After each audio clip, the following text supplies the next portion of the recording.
오늘은 인생의 변화를 경험하라라는 제목으로 여러분들과 오늘 본문을 가지고 말씀의 은혜를 나누고자 합니다.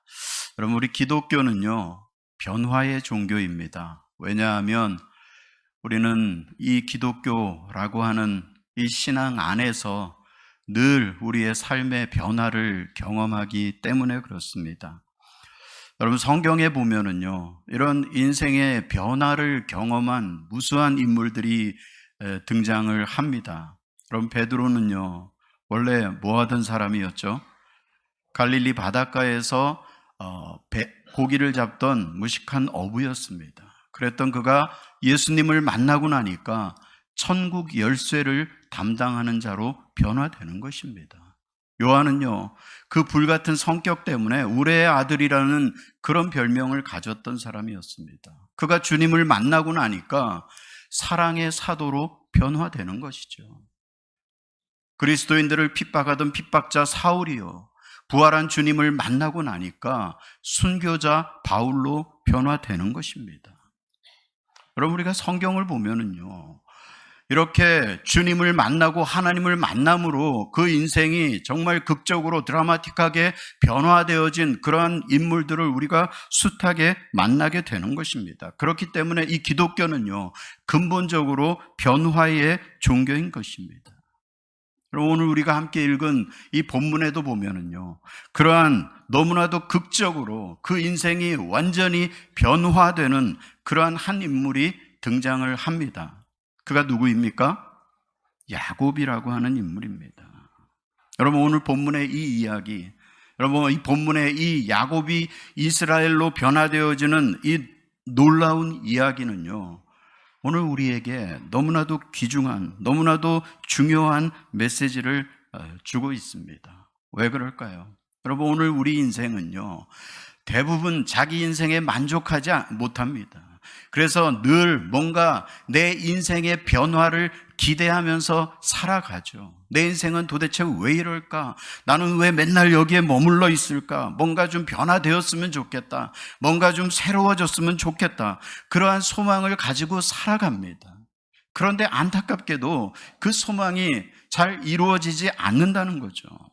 여러분, 알코올 중독자가요, 그 마음에 늘 술을 끊고자 하는 마음은 있습니다. 그런데요, 그게 잘 끊어지지가 않는 거죠. 담배 피는 사람들은요, 연초만 되면요, 늘 올해는 내가 반드시 담배 끊겠다라고 결단을 합니다. 그런데 또 2, 3일 지나면 자기도 모르게 또 여전히 피고 있는 자신을 발견하게 되는 거죠. 여러분, 고집센 분들 있죠. 자기가 고집센 거 압니다. 그래서 그 고집 꺾어야지 생각을 합니다. 근데 그게 잘 안 되죠. 그 고집 때문에 친구가 떠나고, 그 고집 때문에 가족과 서먹해지고, 그 고집 때문에 하던 일도 잘 안 되는 거 뻔히 알면서도요, 또 고집을 부리기 시작하면요, 끝없이 고집을 부리는, 그게 우리 인생이죠. 변화하려고 해도 변화하기가 쉽지 않은, 그것이 우리 연약한 인생이라고 하는 것입니다. 그럼에도 불구하고 우리는요, 끊임없이 하나님 앞에서 하나님이 기뻐하시는 인생으로, 하나님께서 만족하시는 인생으로 우리는 끊임없이 변화를 추구하며 살아야 한다고 하는 것입니다.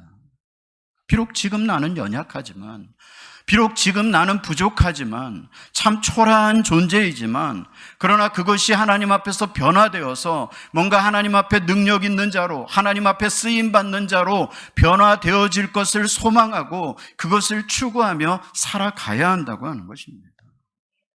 여러분, 사실 이 야곱이라고 하는 인물 보십시오.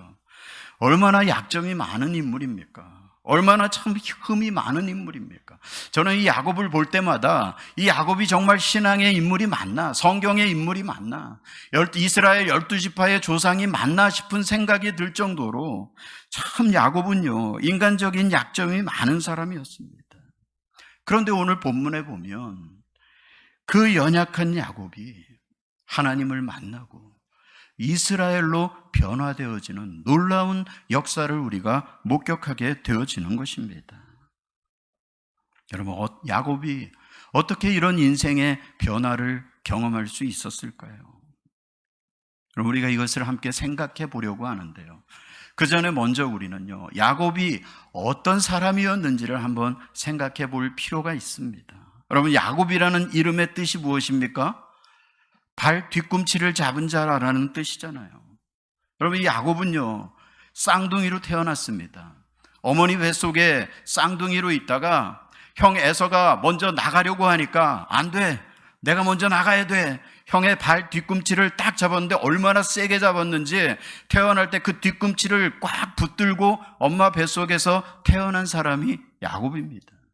그래서 야곱이라는 이름이 주어진 거죠. 한마디로 얘기하면 사기꾼 도둑놈이라는 그런 뜻입니다. 또 이 야곱이라고 하는 사람은요,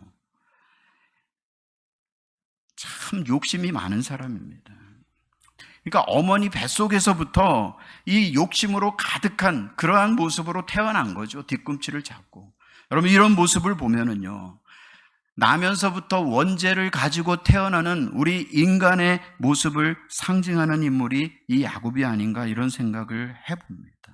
또 야곱은요, 끝없는 소유욕을 가졌던 사람이죠. 무엇이든지 남의 것을 가로채려고 했던 인물이 바로 이 야곱입니다. 형 에서의 장자권을 가로채려고 팥죽 한 그릇으로, 그죠? 형을 속이고 장자권을 가로채잖아요. 또 형의 그 장자의 축복권을 가로채려고 하고, 또 외삼촌 라반의 집에 가서는 외삼촌의 딸들을 가로채고, 또 그 외삼촌의 재산을 가로채려고 하는 그런 야곱의 모습을 우리가 보게 됩니다. 한마디로 이 야곱이라고 하는 인물은요, 이 욕망이라는 열차를 타고 질주하는, 자기의 그 욕망을 위해서라면 수단과 방법을 가리지 않는 인물이 바로 이 야곱이었다고 하는 것입니다. 또 어떤 분은 이 야곱은 평생을 계약 인생을 살았던 자다, 이렇게 이야기를 하더라고요. 여러분, 야곱을 보십시오. 처음부터 끝까지 계속 그 계약 인생을 살아가는 것을 보게 되죠. 형의 장자권을 빼앗기 위해서 팥죽 한 그릇으로 형 에서와 계약을 맺습니다.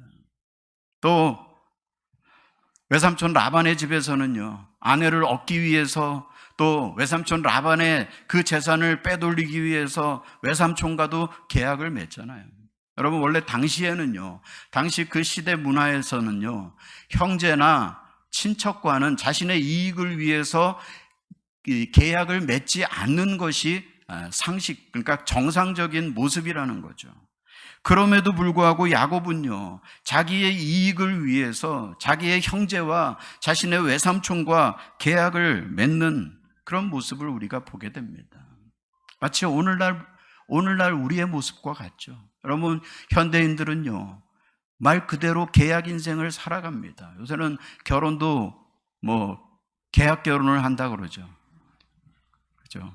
결혼이라도 하면 그나마 다행인데, 계약하고 동거를 하는 시대가 오늘 우리가 살아가는 이 시대입니다. 여러분, 그 야곱의 아버지 이삭은요, 그 아내 리브가 얼굴도 보지 않고 결혼을 했는데, 이 야곱은요, 아내를 얻기 위해서 7년에 또 7년을 해서 자그마치 14년을 외삼촌 라반의 종으로 머슴살이를 했던 사람이 바로 이 야곱입니다. 어떻게 보면 철두철미하게 자신의 이익을 위해서, 자신의 이익이라는 목표를 위해서 자신의 인생을 갉아먹으며 살아왔던 인물이 바로 이 야곱이었던 것입니다. 여러분, 결론적으로 이 야곱은 어떤 사람입니까? 그는요, 타락한 인간의 결정체라고 말할 수 있는 것입니다. 그래서 이사야 41장 14절에 보면은요, 이 야곱을 버러지 같은 너 야곱아라고 부릅니다. 야곱은요, 자기가 똑똑한 줄로 알았죠. 자기는 성공한 인생을 살아가는 걸로 착각하고 살아왔습니다. 남들보다 잘 살아왔다고 생각하고 잔머리를 굴리면서 힘들게 지금까지 살아왔는데, 하나님께서는 그 야곱을 향해서 이 버러지 같은 인생아라고 부르고 있다고 하는 것입니다. 여러분, 오늘 우리도 마찬가지죠. 여러분, 우리는 이 땅을 살아가면서 똑똑하게 살아가고 있다고 착각하면서 살아갑니다. 남들보다 조금 좋은 차 타고 남들보다 조금 좋은 집에 살고 남들보다 조금 많은 것을 가지면 자기는 성공한 인생인 것 같고 뭔가 똑똑하게 살아온 것 같고 남들보다 나은 인생을 살아온 것처럼 그렇게 착각을 하죠. 그러나 결국 하나님 앞에서 하나님께서 우리를 보실 때에는요, 우리는요 버러지 같은 인생이고 참으로 초라하고 보잘것없는 그러한 인생이라고 성경은 우리에게 말씀하고 있는 것입니다. 그런데 여러분, 오늘 본문에 보면은요, 그 버러지 같았던 야곱이요, 이스라엘로 변화되어지는 그러한 기적을 경험하게 됩니다. 여러분, 이스라엘이라는 이름의 뜻이 무엇입니까? 하나님과 겨루어서 이긴 자라는 뜻이잖아요. 그 버러지 같은 그 인생이 그가 하나님을 만나니까 하나님과 겨루어서 이겼다. 그래, 너는 하나님과 겨루어서 이긴 자라고 불릴만 하다라고 인정을 받는 그러한 인생으로 변화되어지는 그러한 기적을 경험하게 되는 것입니다. 그럼 어떻게 이런 변화, 야곱은 어떻게 이런 인생의 변화를 경험할 수 있었을까요? 오늘 우리가 이 야곱을 통해서 오늘 우리 인생이 진정한 변화를 경험하기 위해서 우리에게 무엇이 필요한지 오늘 본문을 통해서 그 몇 가지를 여러분들과 함께 생각해 보기를 원하는 것입니다. 먼저 첫 번째로요, 오늘 우리 인생이 변화를 경험하는 인생이 되기 위해서는요, 하나님 앞에 철저하게 홀로 서는 시간이 필요하다고 하는 것입니다. 그럼 22절 말씀해 보십시오. 밤에 일어나 두 아내와 두 여종과 11 아들을 인도하여 야복나루를 건널세. 23절입니다. 그들을 인도하여 시내를 건너가게 하며 그의 소유도 건너가게 하고, 자 24절에 뭐라고 말씀합니까?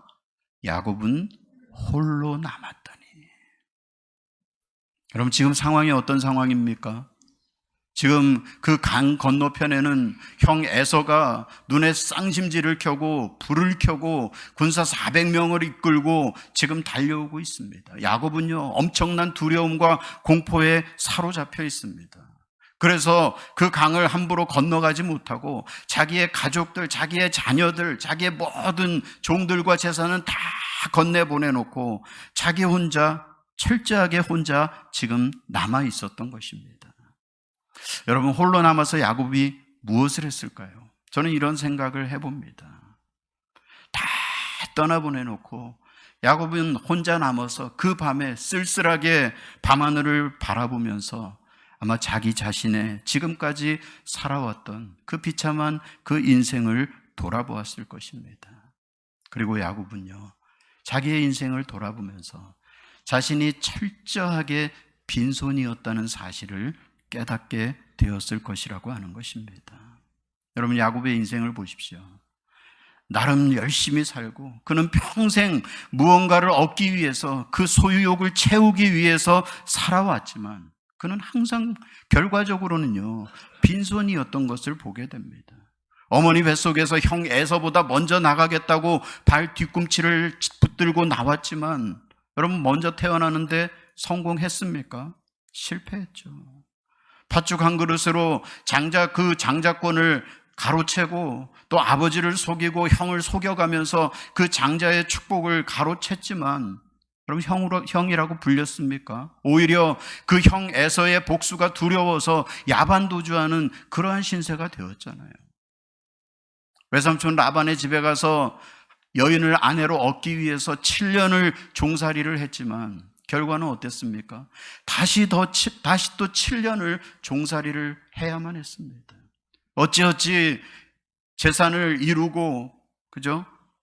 가정을 이루었지만 결국 외삼촌 라반이 두려워서 또 도망치는 그러한 신세가 되었던 것입니다. 그리고 결국 지금 이곳까지 이르러서 이 야복강 나루터에서 그는 모두를 떠나보내고 자기를 향해서 달려오고 있는 그 형을 두려워하면서 지금 그 나루터에 혼자 남아있게 된 것입니다. 세상 속에서는 나름대로 성공한 것 같았고 잘 살아온 것 같았고 100점을 맞으며 살아온 것 같았지만 결국 제대로 된 열매 하나 얻지 못했던 자신의 인생을 발견하게 된 것입니다. 야곱은요, 이 나루터에서 철저하게 빈손으로 홀로 남게 되었던 것입니다. 그러나 여러분, 이 홀로 남는 시간, 하나님 앞에 홀로 서는 이 시간이 때로는요, 오늘 우리에게 얼마나 유익한 시간이 되는지 우리가 알아야 한다고 하는 것입니다.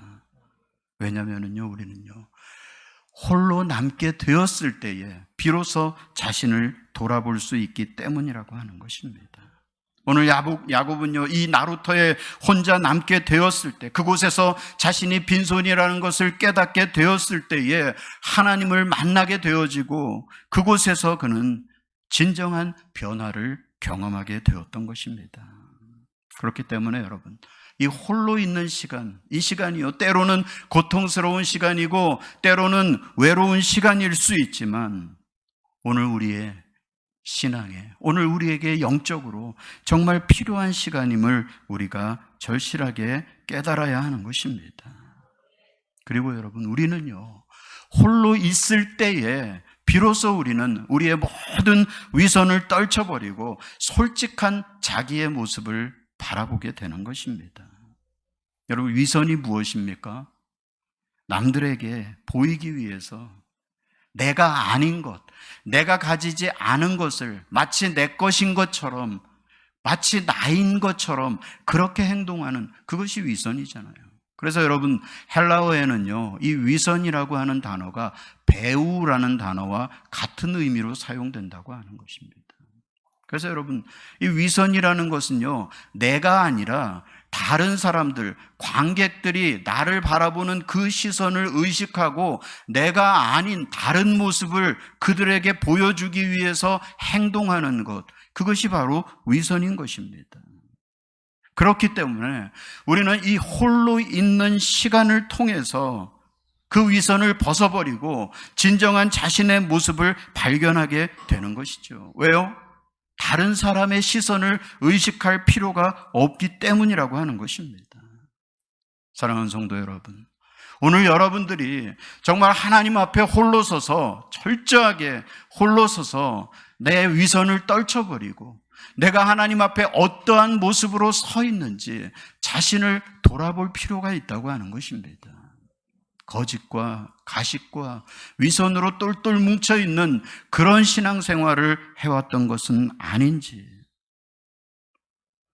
남들에게 보이기 위한 그러한 껍데기뿐인 신앙생활을 해왔던 것은 아닌지. 어떤 목사님이 교인들에게 예배를 마치면서 이렇게 광고를 했습니다. 다음 주에는 거짓말하는 죄에 대한 설교를 할 예정입니다. 그런데 그 설교를 좀 더 이해하기 위해서는 다음 주까지 마가복음 17장을 읽어오시면 좋겠습니다. 그러면 훨씬 더 이해하기가 쉬울 것입니다. 그 광고를 했습니다. 그러니까 일주일이 지나고 그 다음 주에 이제 예배를 시작하고 설교를 시작하면서 목사님이 교인들에게 묻습니다. 혹시 지난주에 말씀드린 마가복음 17장을 읽어오신 분 계십니까? 그랬더니 교인들 중에 한 3분의 2 정도가 손을 들었습니다. 목사님이 미소를 지으면서 자, 그러면 거짓말하는 죄에 대한 설교를 시작하도록 하겠습니다. 사실은 마가복음은 16장까지밖에 없습니다.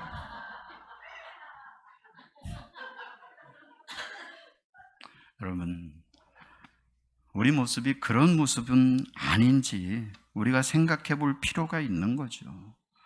마치 믿는 척, 거룩한 척, 신앙인인 척, 내 안에는 전혀 그리스도의 인격이 없고 그리스도의 성품이 없고 그리스도를 닮아가고자 하는 그런 마음이 없는데 껍데기만, 무늬만 그리스도인인 척 그렇게 신앙생활하고 있는 것은 아닌지 우리가 돌아보아야 한다고 하는 것입니다.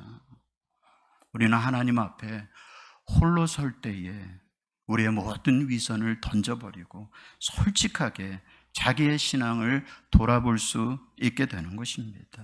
그렇게 할 때 우리 안에 진정한 변화의 역사가 일어나게 되는 것입니다. 철저하게 하나님 앞에 홀로 서서 정말 내 인생의 진정한 문제가 무엇인지, 내 인생의 가장 힘들고 고통스러운 그 핵심적인 고민이 무엇인지, 내 인생이 해결해야 될 가장 심각한 문제가 무엇인지를 하나님 앞에 정말 진지하게 질문해 보아야 하는 것입니다. 그런데 우리는요, 그 문제에 대한 고민도 없고 아예 관심도 없이 그냥 하루하루 껍데기만을 가지고 신앙생활 해나가고 있다고 하는 것입니다. 그럼 어떤 여자분이 병원을 찾아갔습니다. 가서 의사 선생님한테 이렇게 얘기합니다. 선생님, 제가 지금까지 평생 방귀를 한 번도 껴보지를 않았습니다. 이게 도대체 무슨 병인지 모르겠습니다. 그때 의사 선생님이 알겠다는 듯이 씩 웃으면서 약을 주면서 2주 후에 오십시오. 그래서 이분이 가서 약을 먹고 2주 후에 병원에 왔습니다. 의사 선생님이 어떻게 좀 차도가 있습니까? 아, 선생님, 제가 방귀를 뀌는데요, 방귀 소리는 들리는데 냄새가 나지 않습니다. 그 의사 선생님이 웃으면서 얘기합니다. 아, 네, 이제 귀 문제는 해결됐으니까 코만 해결하면 되겠습니다. 여러분, 방귀를 안 뀌는 게 문제가 아니라 귀하고 코가 문제였던 거죠. 여러분, 오늘 우리가 문제가 무엇인지 모르고 인생을 살아가고 있다고 하는 것입니다. 그러나 우리가 하나님 앞에 철저하게 홀로 서서 자신을 바라볼 때에 하나님께서 나를 어떠한 모습으로 보고 계시는지, 그리고 내 인생에 가지고 있는 그 근본적인 문제가 무엇인지를 깨닫게 되어질 때에 오늘 우리 인생에 놀라운 변화의 역사가 일어나게 되어질 줄로 믿습니다. 두 번째로 우리가 진정한 인생의 변화를 경험하기 위해서는요, 정말 하나님 앞에 매달려서 목숨을 건 기도가 필요하다고 하는 것입니다. 24절 말씀을 보십시오. 야곱은 홀로 남았더니 어떤 사람이 날이 새도록 야곱과 씨름하다가 그 사람이 자기가 야곱을 이기지 못함을 보고 그가 야곱의 허벅지 관절을 치매 야곱의 허벅지 관절이 그 사람과 씨름할 때에 어긋났더라. 여기 보면은요, 계속 야곱이 씨름한 이야기를 기록을 합니다. 누군가와 씨름. 여러분, 이 씨름했다라는, 야곱이 씨름했다라는 이 표현은요, 야곱이 하나님께 매달려서 간절하게 정말 필사적으로 하나님 앞에 목숨을 걸고 기도하는 그 모습을 생생하게 묘사하고 있는 것입니다. 여러분, 오늘 이 야곱의 기도의 모습을 보십시오. 그는요, 필사적으로 하나님께 매달려서 정말 목숨을 걸고 생사를 건 기도를 하고 있는 것입니다. 여기에 이 씨름하다라고 하는 이 단어가 히브리어로는요, 네바크라는 단어입니다. 그러면 여기 이 단어는요, 두 가지 어원을 가지고 있는데요. 첫 번째는요, 먼지를 일으키다라는 그런 의미를 가지고 있는 아바크라는 단어에서 유래했다는 것이죠. 그러니까 무엇을 얘기하는 것입니까? 이 야곱이 먼지를 일으킬 정도로 격렬하게 하나님께 매달려서 하나님께 붙들고 늘어지고 하나님과 씨름하고 있다고 하는 것입니다. 또 한 가지는요, 단단히 붙들다, 끌어안다라는 그런 의미를 가진 하바크라는 단어에서 유래했다라는 것입니다. 그러니까 지금 이 야곱은요, 하나님을 그냥 붙들고 늘어지고 있는 것입니다. 여러분, 오늘 본문에 보면 그 야곱의 그 각오가 얼마나 대단했던지 하나님도 이기지 못했다고 말씀하고 있습니다.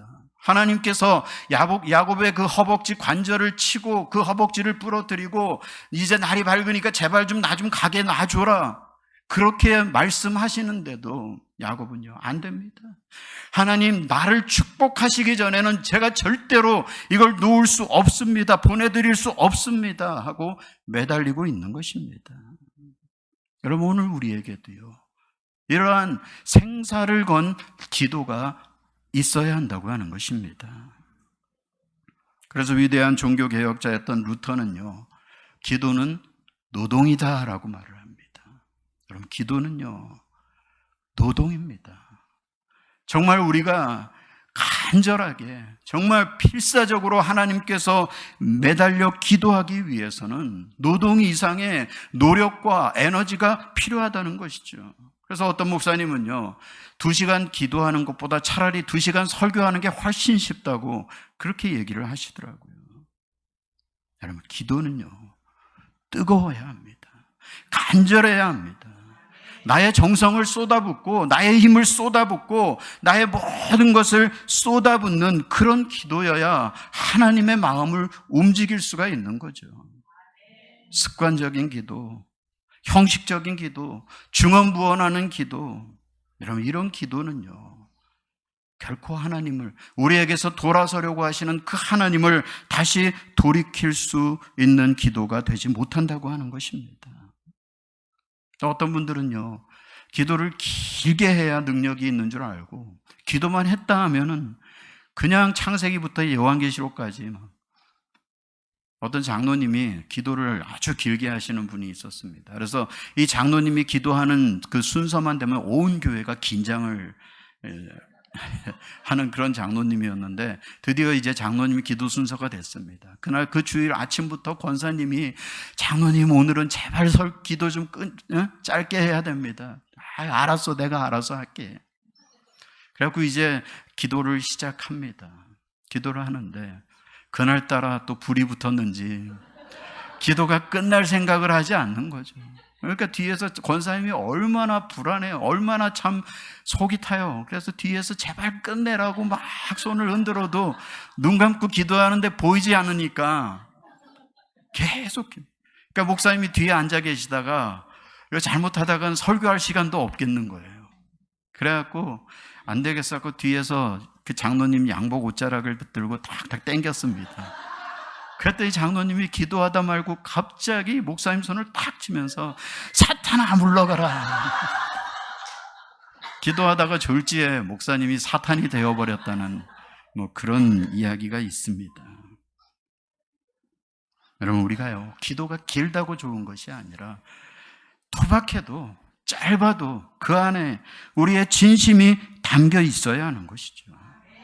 정말 우리가 정성을 다해서 힘을 다해서 목숨을 걸고 기도할 때에 하나님께서 그 기도를 통해서 놀라운 변화의 역사를 우리의 인생 가운데 베풀어 주시는 것입니다. 여러분 오늘 우리 개인에게도 뜨거운 기도가 필요하지만은요 우리 교회에도요 뜨거운 기도가 필요합니다.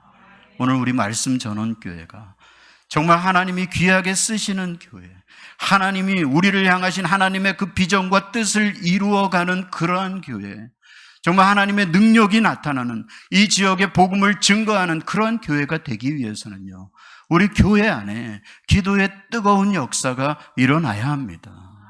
그래서 저는 금요일마다 우리 청년들이 나와서 찬양을 하고 우리 성도들이 뜨겁게 기도하는 이 모습이 참 얼마나 감사하고 참 얼마나 참 그 모습을 볼 때마다 기쁜지 모릅니다. 여러분 오늘 우리 교회가 기도가 뜨거워지고 기도가 살아나면은요 우리 교회 안에도요 변화의 역사가 일어나게 되어지는 것입니다. 여러분 오늘 우리 안에는요 야곱과 동일한 인간적이고 참으로 타락한 그러한 성품들이, 아니 오히려 야곱보다도 우리는 훨씬 더 탐욕적이고 훨씬 더 비열하고 훨씬 더 죄악된 그러한 성품들을 가지고 살아가고 있는지도 모릅니다. 그러나 하나님은요 그러한 성품들을 변화시키기를 원하십니다. 왜요? 우리를 사랑하시기 때문에. 저와 여러분들을 사랑하시기 때문에 하나님은 우리를 야복 그 나루터까지 끌고 가서 우리의 그 허벅지 관절을 부러뜨려서라도 우리의 성품을 변화시키기를 원하신다고 하는 것입니다. 네, 여러분 하나님이 우리를요 변화시키는 방법에는요 그것도 단계가 있습니다. 처음에는요 말로 점잖게 타이르시죠. 우리가 기도하는 가운데, 말씀을 듣는 가운데, 성경을 읽는 가운데, 또 때로는 우리의 양심을 통해서 우리에게 하나님께서 말씀하십니다. 그런데도 우리가 그 말씀을 듣지 않으면 어떻게 할까요? 정신 차리라고 우리의 멱살을 잡고 흔드시죠. 가정의 문제를 주시고 또 실패를 경험하게 하시고 이러한 일들을 통해서 우리를 정신 차리게 흔들어 주십니다. 그런데도 우리가 변화되지 않으면요 아프게 때리십니다. 이제 정말 정신 차리라고, 이제 깨어나라고, 우리가 감당할 수 없는 고통을 주시고, 때로는 우리가 어찌할 수 없는 그러한 질병, 그러한 실패를 우리로 하여금 맛보게 하는 것입니다. 여러분, 하나님은요, 당신의 자녀를 그냥 내버려 두지 않습니다. 끝까지 우리가 변화되기를 원하시는 분이 하나님. 아유, 목사님, 저는요, 지금까지 신앙생활에도요, 그 아픔 하나도 없이 너무 평안하게 살아왔습니다. 여러분, 그런 분들은요, 조심하셔야 됩니다. 그런 사람은 성경에 뭐라고 말씀합니까? 사생자라고 말씀합니다. 버린 자식이라고 말씀합니다. 여러분, 내가 정말 하나님의 자녀라면 하나님은요, 결코 그냥 나를 내버려 두지 않습니다. 끝까지 내가 변화되기를 원하신다고 하는 것이죠. 그렇기 때문에 우리는요, 하나님의 그 흔드시는 손길이, 나를 때리시는 하나님의 그 진노의 손길이 임하기 전에 먼저 우리가 인생의 변화를 경험하는 자들이 되어야 하는 것입니다. 그러기 위해서 우리가 무엇을 해야 합니까? 우리는요, 철저하게 하나님 앞에 홀로 서는 자들이 되어야 합니다. 그리고 하나님 앞에 서서 정말 하나님을 붙들고 처절하게 하나님께 매달리면서 간구하는 기도의 사람이 되어야 하는 것입니다. 그렇게 할 때에 오늘 여러분들의 인생이 놀라운 변화를 경험하게 되어질 줄로 믿습니다. 오늘 우리 모든 성도들이, 우리 교회가 이러한 변화를 경험하는 그러한 놀라운 역사가 우리 가운데 있기를 주님의 이름으로 축원합니다. 이 시간에 우리 말씀을 생각하면서 같이 한 목소리로 기도하도록 하겠습니다. 하나님, 지금까지 내가 세상 가운데 세상의 것들을 얻기 위해서, 세상의 것으로 나를 채우기 위해서 헛된 것들을